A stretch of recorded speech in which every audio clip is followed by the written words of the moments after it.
The Afterdeath Journal of an American Philosopher, The Worldview of William James, by Jane Roberts. And this is Chapter 5, and it's entitled Mind and Medicine. Thursday morning, February 24th, 1977. No one can doubt that the body's mechanisms are practical. They work. Yet the very treatment of the body as if it were a machine effectively separates the individual from his own body, his physical well-being from his own value judgments, and the body's working from his own desires and intents. Man then seems to be the victim of diseases that sweep upon him for no reason. But no pill will cure the soul's melancholy, and to whatever extent the medical profession separates man from identification with and responsibility for his body, it deepens that melancholy, and the patient sinks down into philosophical chasms in which all hope seems lost. In my time, at least, medicine had a one-to-one relationship with the patient, who came perhaps shaken and certainly anxious to the physician's office. That office was often set aside only by a few closed doors from the physician's living quarters. Outside the lace-curtained windows, the family wash fluttered on the clothesline. The doctor's children, more often than not, could be heard, giggling or running in the drafty hall between the office and the living spaces, where they had been banished by their mother from the kitchen. The patient could relate to the doctor as another family man, whose own supper was even then cooking on the stove, the odors mixing with medicinal potions, and sometimes superseding them in potency. The doctor's study, with its leather-bound volumes, solid desk, velvet hangings, and footstools, after all, was not that different from a burgher's or a professor's study, except in its particulars. And, in my time, those particulars were relatively few: a stethoscope, thermometer, blood pressure testing device, some phenobarbital in liquid or pill form, bandages, iodine, cloves for dental problems, chloroform, but mostly a listening ear and an attentive manner, with more sophisticated instruments belonging to the surgeon, who was indeed the only specialist. Croup and tuberculosis were the main complaints. The one caused by the infant's reaction to parental distempers in quotes, and the other by a melancholy that affected the breathing mechanisms themselves. Simplistic diagnosis perhaps, yet the physician gave soothing potions for the one, along with stern lectures to the parents, and prescribed rest or a visit to the mountains for the other. And these remedies worked as well, if not better, than the most sophisticated techniques that later were adapted. Maladies change with the tempers and the beliefs of the times. Darwinian and Freudian theories altered the previous philosophies of medicine and changed the patient's beliefs about themselves in relation to the disease. And in my time, the contradictory schools of optimism and pessimism showed in the behavior of the physician and the patient alike. Man, as the surviving animal, was to be treated in a no-nonsense fashion. It was better to be portly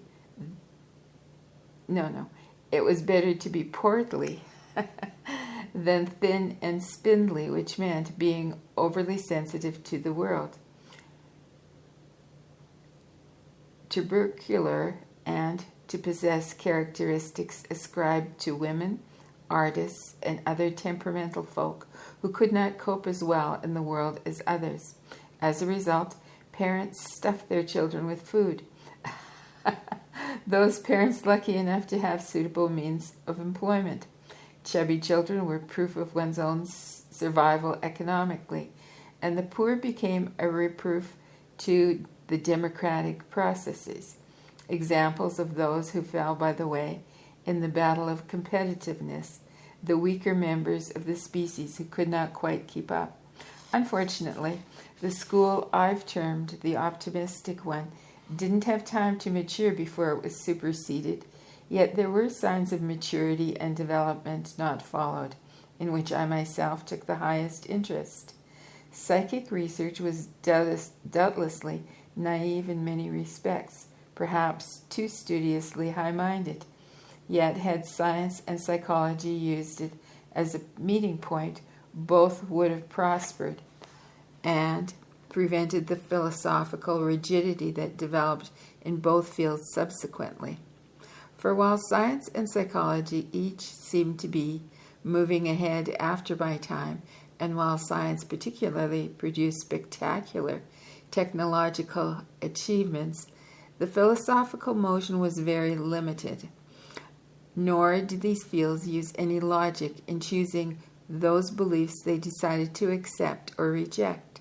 Science, of course, was forced to admit Einsteinian principles, but psychology acted as if Einstein's concepts had no relation to the greater environment in which each person has its being. Meyer's subliminal self, for example, fits in quite well with Einsteinian physics, while the Freudian self is far too local a phenomenon, and the existence of precognition could also ride rather nicely along Einstein's relative time.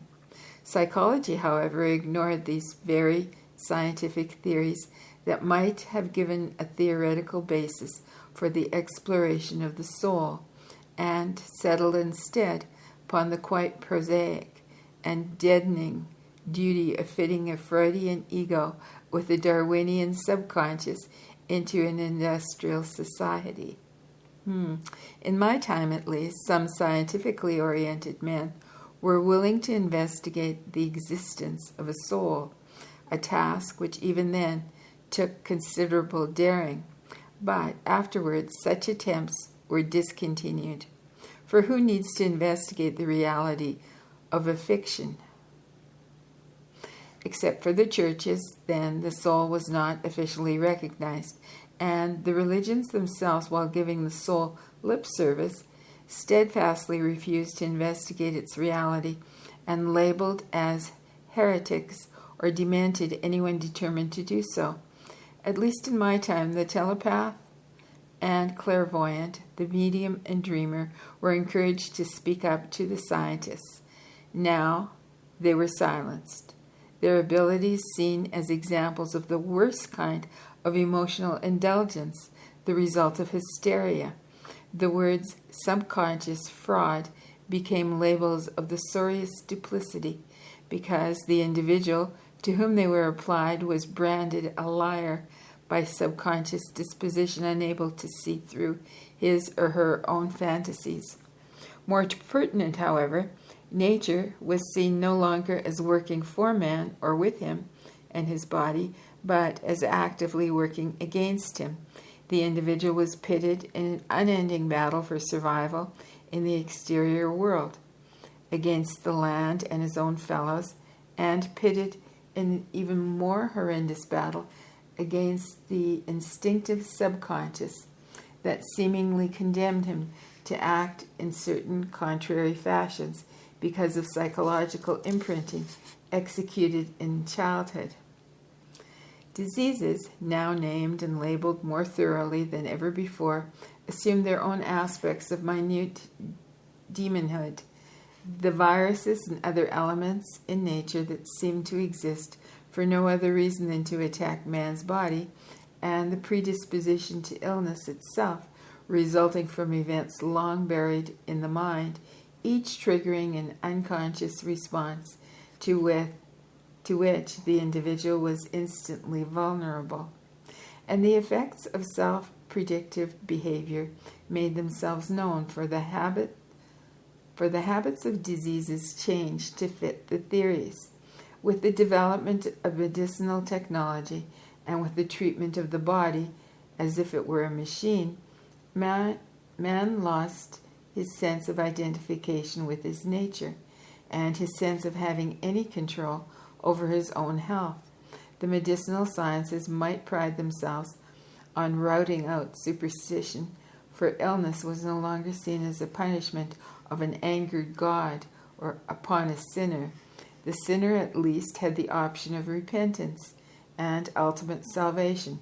However, while the enlightened citizen was surrounded by a hostile natural environment and an alien inner physical one as well, a body swimming with malignant viruses that could at any time and with no reason rise up to attack the entire system, and a consciousness that followed the unknown, capricious dictates of a repressed subconscious run amok.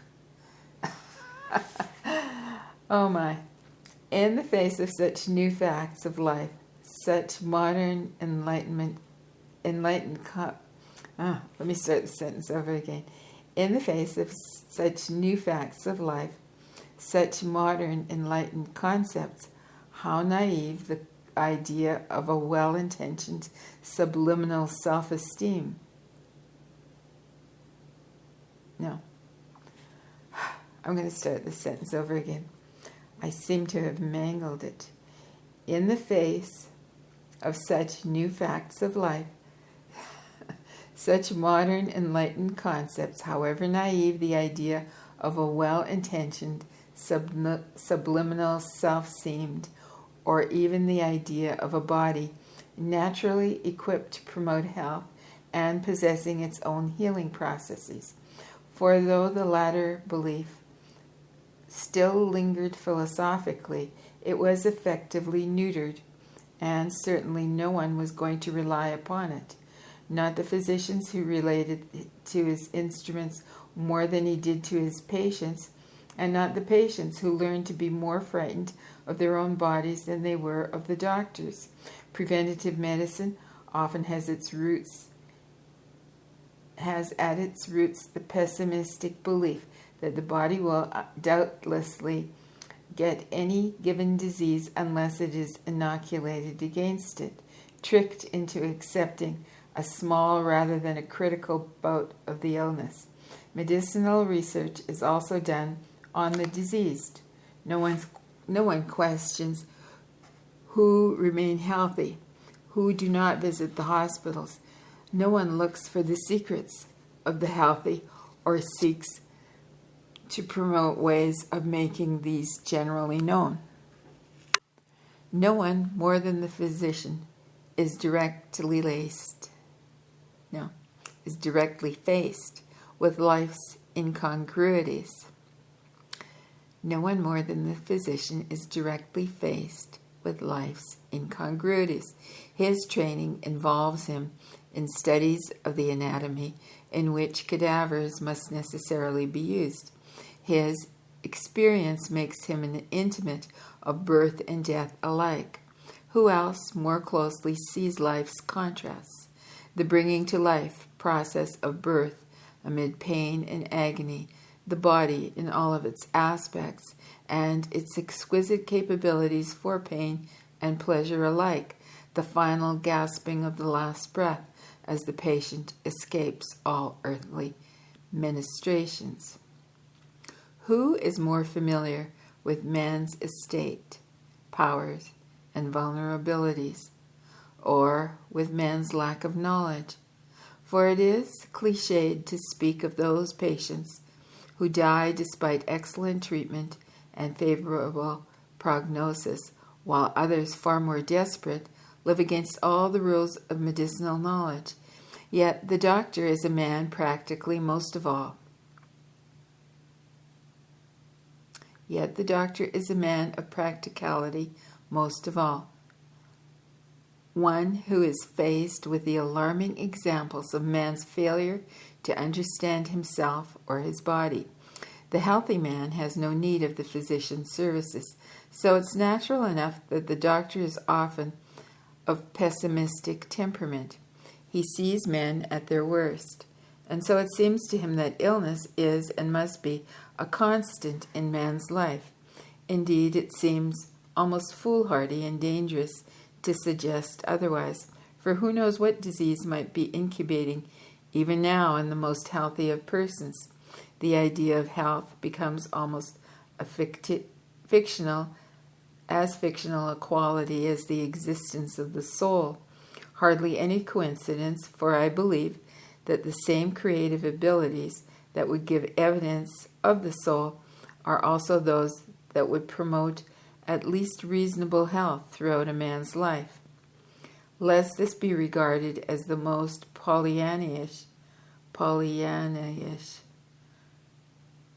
of statements, let me add a few embellishments. First, no statistics have been gathered in your time or mine on the numbers of the healthy, nor have any studies been conducted correlating the habits and beliefs of the healthy.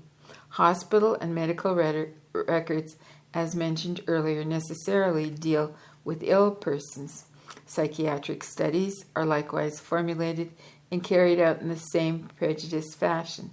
The very suggestions meant by preventative medicines to foster health promote fear, nervousness, and stress, conditions that in themselves lead to disease. Teaching the individual to look for symptoms utilizes suggestion in a way that leads to the anticipation of illness, yet the anticipation of health seems unrealistic, dangerously optimistic, and misleading.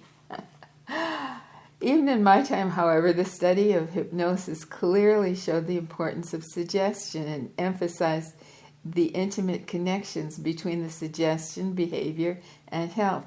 Medicine never efficiently utilizes hypnosis, uses it well, and often in the most negative manner. Such phrases as the importance and mystery of magnetism were spoken often in my generation, turning many otherwise open-minded men away from solid research in the field. Granted, the proponents and early practitioners of hypnosis often over-dramatized their cases, claiming not only cures but miracles. Yet the substantial work done by respected men proved beyond a doubt two main points. The first, the existence of a power within man, latent but appreciable, to better his own condition, right his course, heal his body, accelerate learning and insight. And the second, the susceptibility of this power to suggestion. This power or energy then can be awakened and harnessed through suggestion, either through structured hypnosis or sometimes by the person himself through a kind of spontaneous self-suggestion. Hypnosis can be induced through the relaxation techniques or through the use of startling, sudden stimulation. Hence, no doubt, the confusion of early practitioners, the reliance upon theatrical gestures, bizarre techniques, and the resulting comedy of errors, in which this natural power was supposed to reside in the hypnotist alone, rather than in his subjects as well. So it's hardly surprising that such forerunners in the field were themselves dramatically inclined of manner. Yet, perhaps in a democracy most of all, it is the eccentrics who often point out in theatrical fashion the road to creative inventions and frameworks of thought that other, less bold men will use studiously for years to come. The great men and women are not necessarily the most well-balanced. They will not fit into psychology norms. And in my life, I seriously questioned the advantages of the well-balanced schools of thought. For no individual is like any other, and it is precisely in those peculiarities of expression or original casts of mind that our individuality is most apparent. The democracy should be large enough to contain and foster such differences, where the nation can benefit from a pool of individual, eccentric, unalike talents and abilities that together add variety and power to all fields of national life. Freudian psychology cast those differences in the most unfavorable of lights, taught the individual to mistrust his own impulses and to turn away from the inner voice of intuition. The Freudian concepts were basically in direct opposition to Meyer's subliminal self. Myers did not deny the confusions, distortions, fears, and guilts that would arise in human experience, the subjective terrors, but he did not regard these as the most basic badge of humanity. He saw them instead as a regrettable instance of human ignorance that served to hide from man the existence of his subliminal power, that source of being from which each individual life springs. As the medical profession became more technically talented and oriented patients with more and more impersonality, the patients began to desert. So-called quacks sprang up by the thousands in my time and continue to flourish in yours. How easy it is to dismiss them, for they are often half-literate, without any academic credentials, charlatans, full of dramatic improvisation and mystic mumblings. Yet often they charge far less than the doctors, while offering the patient personal attention, hope, and often treatment that works by utilizing suggestion to turn aside symptoms and give the patient some breathing time. In many cases, physicians themselves can do no more. I am not condoning the more mischievous of such practitioners, but some certainly would rival in successful treatment the record of more conventional medical men. Nor are a good many physicians above building up their own authority at the expense of the patient, increasing the patient's suggestibility to the most innocuous of the doctor's statements. The medical profession shows a remarkable lack of insight into the nature of its own blend of mysticism and drama, for its surrounding themselves confound the patient with instruments foreign to his knowledge and with the vast mysticism of science, evoking the doctor's authority and emphasizing the patient's helplessness. Strangely enough, the discovery of X-ray equipment did much to build up such an aura. Earlier, the doctor had to rely upon the patient's feelings about the inside of his body. Here, at least, the doctor and patient were united in their ignorance. Neither of them could see through the patient's skin. With X-rays, however, the physician could view the individual's most intimate inside parts, allowing him a knowledge of a kind that the patient could not possess. The patient had to rely upon the doctor to interpret such pictures and to translate them into understandable terms. Feelings became less important. Some doctors even shoved them aside as beside the point. But physicians forget that their instruments and symbolic statements... No, that's not it. Okay, some doctors even shove them aside as beside the point, but physicians forget that their instruments themselves are highly important, also as tools of suggestion and symbolic statements. Certainly on many occasions, the tool's physical use may be undermined by their negative suggestive effect. Later in this book, I will elaborate considerably upon the mind's relation to the body and its health from the larger framework of knowledge now available to me. Thus far, I have purposely held back from making certain statements about my own situation and the conditions of my existence so as not to pull seniority.